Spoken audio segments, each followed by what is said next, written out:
Assalamualaikum warahmatullahi wabarakatuh. Halo semuanya, perkenalkan nama saya Siti Nurlaila Cijawa, NPM 0227221141. Saya merupakan mahasiswi semester 4 di program studi akuntansi Fakultas Ekonomi dan Bisnis Universitas Hairun Ternate. Pada kesempatan kali ini, saya akan menjelaskan mengenai etnografi dan salah satu jurnal yang menggunakan metode etnografi sebagai metode penelitiannya. Tugas ini saya buat untuk memenuhi salah satu tugas mata kuliah metode penelitian yang diampu oleh Bapak Dr. Suito, SEMSI, AK CSRS, CSRA. Baik, teman-teman, langsung saja. Sebelumnya, mari kita bahas sedikit mengenai etnografi. Apa itu etnografi? Etnografi merupakan salah satu cara dalam penelitian terapan untuk penemuan relevansi sosiokultural dengan mengeksplorasi model-model kehidupan sehari-hari dan interaksi kelompok-kelompok sosial budaya yang ada dalam ruang dan konteks tertentu. Seorang etnografer tidak hanya mengamati, tetapi juga mencoba untuk bersatu dalam kehidupan budaya kelompok orang yang diteliti. Etnografi merupakan metode penelitian ilmu sosial dan produk tertulis terakhirnya.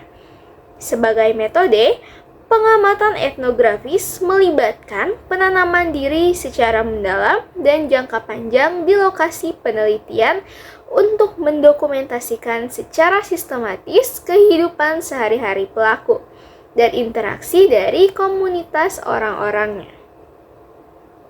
Baik, dalam pelaksanaannya, salah satu metode yang paling umum digunakan untuk studi etnografi adalah observasi partisipatif. Observasi partisipatif merupakan salah satu metode yang cukup kerap kali digunakan dalam pengumpulan data untuk studi etnografi. Observasi partisipatif adalah keterlibatan tangan pertama yang dikenal sebagai observasi partisipatif. Dalam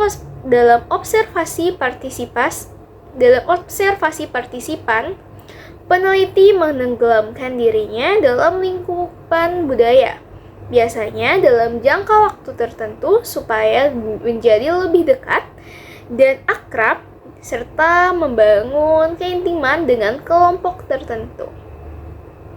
Bisa berupa kelompok agama, pekerjaan, atau subbudaya dan komunitas tertentu. Salah satu metode yang paling umum untuk mengumpulkan data dalam studi etnografi adalah keterlibatan tangan pertama yang dikenal sebagai observasi partisipatif. Dalam metode etnografi, penelitian tersebut melibatkan beberapa definisi dengan baik. Meskipun metode variabelnya berupa wawancara, observasi langsung, partisipasi dalam kehidupan kelompok, diskusi kolektif, analisis dokumen, analisis diri, dan kehidupan sejarah. Wawancara dapat berupa formal ataupun informal dan dapat berkisar dari percakapan singkat maupun percakapan yang lebih panjang. Salah satu cara menyalin data wawancara adalah dengan menggunakan metode silsilah. Metode ini merupakan set prosedur di mana etnografer menemukan hubungan catatan kekerabatan, keturunan, dan pernikahan menggunakan diagram maupun simbol. Kuesioner juga dapat digunakan untuk membantu penemuan kepercayaan lokal dan persepsi dalam kasus penelitian longitudinal, yang mana ada studi jangka panjang yang berkesinambungan dari suatu daerah atau situs. Mereka dapat bertindak sebagai instrumen yang valid untuk mengukur perubahan dalam individu atau kelompok yang dipelajari.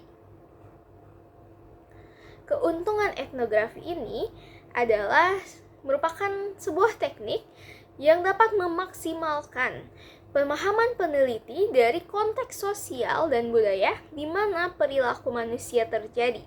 Etnografer yang berusaha keluar dan mengembangkan hubungan dengan orang dalam budaya atau informan yang bersedia untuk menjelaskan aspek komunitas mereka dari sudut pandang asli. Proses mencari kontak baru melalui hubungan pribadi mereka dengan informan saat ini sering efektif dalam mengungkap penyebut umum budaya umum yang terhubung ke topik yang sedang dipelajari. Baik, setelah itu, mari kita bahas sedikit mengenai sejarah dari etnografi ini. Etnografi dikembangkan oleh para antropolog yang paling terkenal, salah satunya oleh Bronislaw Malinowski pada awal abad ke-20. Tetapi secara bersamaan, sosiolog awal di Amerika Serikat banyak yang berafiliasi dengan Chicago School mengadopsi metode ini juga karena mereka mempelopori bidang sosiologi perkotaan. Sejak itu, etnografi telah menjadi pokok metode penelitian sosiologis, dan banyak sosiolog telah berkontribusi untuk mengembangkan metode dan memformalkannya dalam buku-buku yang menawarkan instruksi metodologis. Etnografi sendiri terbagi menjadi dua tipe. Yang pertama adalah etnografi realis.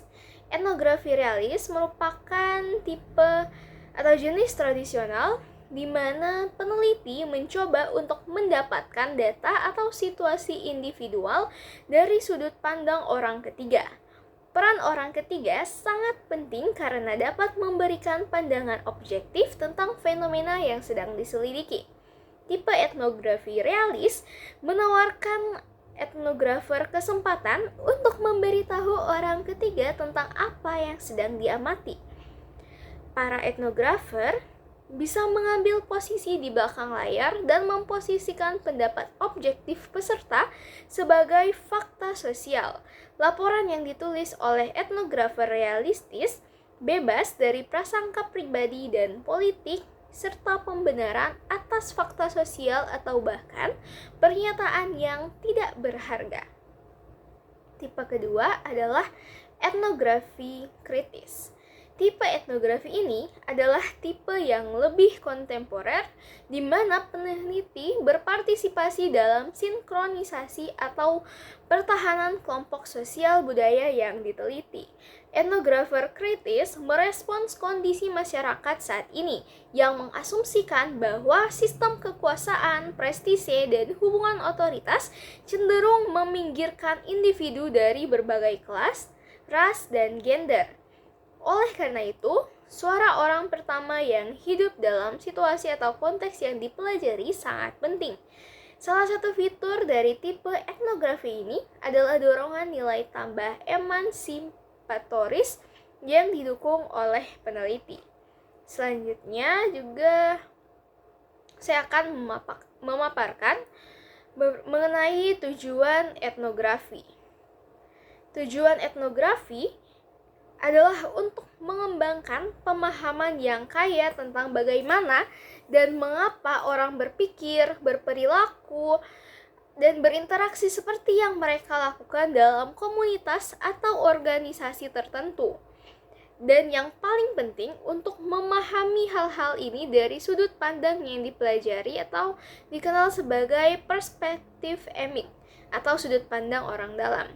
Dengan demikian, tujuan etnografi tidak hanya untuk mengembangkan pemahaman tentang praktik dan interaksi, tetapi juga apa arti hal-hal itu bagi populasi yang diteliti. Yang terpenting, ahli etnografi juga bekerja untuk menempatkan apa yang mereka temukan dalam konteks historis dan lokal, dan untuk mengidentifikasi hubungan antar temuan serta kekuatan sosial dan struktur masyarakat yang lebih besar. Baik, metode penelitian ini tentunya memiliki kelebihan serta kekurangannya. Salah satu keuntungan dari penelitian etnografi adalah ia memberikan wawasan tentang aspek kehidupan sosial, termasuk persepsi dan nilai-nilai yang tidak dapat ditangkap oleh metode penelitian lainnya. Etnografi dapat menjelaskan apa yang diterima begitu saja dan mana yang tidak diucapkan oleh suatu komunitas. Sementara kekurangan dari penelitian etnografi ini adalah kadang-kadang sulit untuk mendapatkan akses ke dalam dan membangun kepercayaan dalam situs lapangan yang diinginkan. Mungkin juga sulit bagi peneliti untuk mendedikasikan waktu yang diperlukan untuk melakukan etnografi yang ketat dengan batasan dana penelitian serta komitmen profesional mereka yang lain. Penelitian etnografi memiliki potensi bias pada bagian dari peneliti yang dapat membelokkan data dan wawasan yang diperoleh darinya. Oleh karena itu, sifat intim dari penelitian ada potensi timbulnya masalah etika dan interpersonal, akhirnya memberikan dampak serta membiaskan interpretasi data. Baik, selanjutnya mari kita langsung saja masuk ke salah satu jurnal yang menggunakan studi etnografi. Jurnal yang saya ambil berjudul Pola Komunikasi Mahasiswa di Media Sosial, Studi Etnografi Komunikasi pada Mahasiswa USB YPKP, oleh Adi Permana Sidik dan Nunung Sanusi. Baik, jadi dari jurnal ini, penelitian ini bertujuan untuk mengetahui bagaimana pola komunikasi mahasiswa USB PKP di media sosial, grup WhatsApp, grup WA, kelas dengan menggunakan pendekatan etnografi komunikasi.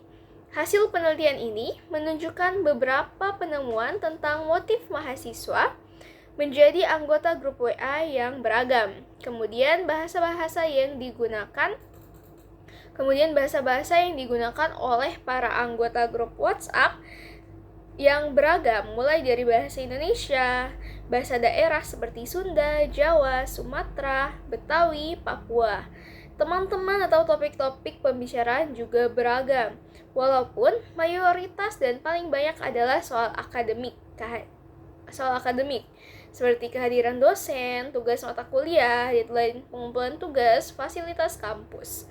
Selain topik akademik, pembahasan candaan juga menjadi topik pembahasan sehari-hari di grup WhatsApp.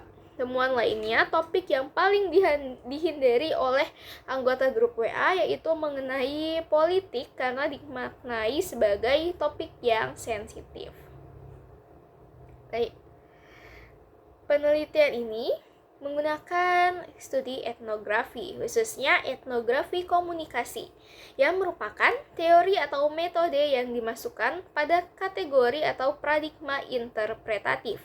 Paradigma interpretatif sendiri masuk pada rumpun paradigma penelitian kualitatif. Maka dengan demikian, penelitian ini menggunakan pendekatan kualitatif. Penelitian kualitatif didasarkan pada upaya membangun pandangan mereka yang diteliti, yang dengan rinci, yang dibentuk dengan kata-kata, gambaran holistik dan rumit. Riset kualitatif bertujuan untuk menjelaskan fenomena dengan sedalam-dalamnya melalui pengumpulan data sedalam-dalamnya. Riset ini menggunakan besarnya populasi atau sampling, bahkan populasi atau samplingnya sangat terbatas. Pengkajian etnografi komunikasi ditujukan pada kajian peranan bahasa dalam perilaku komunikasi suatu masyarakat, yaitu mengenai cara-cara bagaimana bahasa dipergunakan dalam masyarakat yang berbeda-beda kebudayaan. Analisis data dilakukan sepanjang penelitian ini berlangsung sebagai salah satu karakter penelitian dengan paradigma kualitatif. Data yang peneliti dapatkan di lapangan, baik melalui observasi, wawancara mendalam, FGD, atau mencuri dengar, langsung dicatat ataupun direkam Objek dalam penelitian ini adalah mahasiswa Universitas Sangga Buana Prodi Ilmu Komunikasi Angkatan 2016 yang berjumlah 29 orang. Baik, sekiranya itu saja yang dapat saya sampaikan mengenai studi etnografi. Mohon maaf apabila ada salah kata baik yang disengaja maupun tidak disengaja dari penyampaian saya. Semoga materi yang saya sampaikan dapat berkenaan dan menjadi ilmu yang bermanfaat bagi kita semua. Terima kasih. Wassalamualaikum warahmatullahi wabarakatuh.